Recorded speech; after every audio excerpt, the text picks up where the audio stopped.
1857 చరిత్రను మార్చిన ఒక గొప్ప తిరుగుబాటు.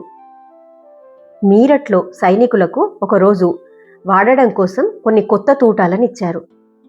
ఆ తూటాలను వాడాలంటే దానికున్న క్యాట్రిడ్జ్ని నోటితో కొరికి తీసివేయాల్సి ఉంటుంది. అయితే ఆ క్యాట్రిడ్జ్లకు ఆవు, పంది కొవ్వు రాశారని పుకారు వ్యాపించింది. దాంతో సైనికులు వాటిని వాడడానికి నిరాకరించారు. దాంతో శిక్ష పడింది. అదే రాత్రి విప్లవం చెలరేగింది, మీరట్ నుంచి ఢిల్లీ వరకు. ఇది భారతీయ సైనికుల కోపం మాత్రమే కాదు, భారతీయుల సహనం నశించిన క్షణం.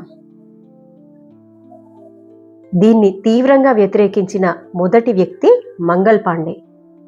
అతడు తిరగబడి అధికారుల మీదికి ఎదురుదాడి చేశాడు. రాణి లక్ష్మీబాయి ఝాన్సీ నుండి ఖడ్గం పట్టుకొని యుద్ధంలోనికి దిగింది. కున్వర్ సింగ్ 80 ఏళ్ల వయసులో కూడా తుపాకీ పట్టి భయపడకుండా యుద్ధంలోకి దిగాడు. కానీ దేశమంతటా ఒకే నాయకత్వం లేదు. ఆధునిక ఆయుధాలన్నీ బ్రిటిష్ వారి దగ్గరే ఉన్నాయి. తిరుగుబాటు అణిచివేయబడింది. ఈ అణిచివేతలో ఎందరో సిపాయిలు వారి ప్రాణాలను కోల్పోయారు.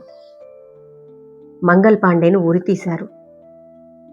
రాణి లక్ష్మీబాయి తన కుమారుని వీపుకు కట్టుకుని వీరోచితంగా పోరాడి వీరమరణం పొందింది. కున్వర్ సింగ్ బీహార్లో గెరిల్లా యుద్ధంతో బ్రిటిష్ వారికి చుక్కలు చూపించాడు. గాయాల కారణంగా మరణించాడు.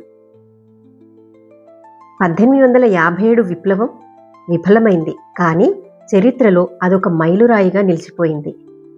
మొదటిసారిగా సిపాయిలు, రైతులు, రాజులు ఒకే శత్రువును ఎదిరించారు. ఆవు పంది కొవ్వు వివాదం సంవత్సరాల అసంతృప్తికి తక్షణ కారణంగా మారి తొలి స్వాతంత్ర్య సంగ్రామానికి దారితీసింది. కొన్ని పోరాటాలు గెలుపు కోసం కాదు, జాగృతం కోసం.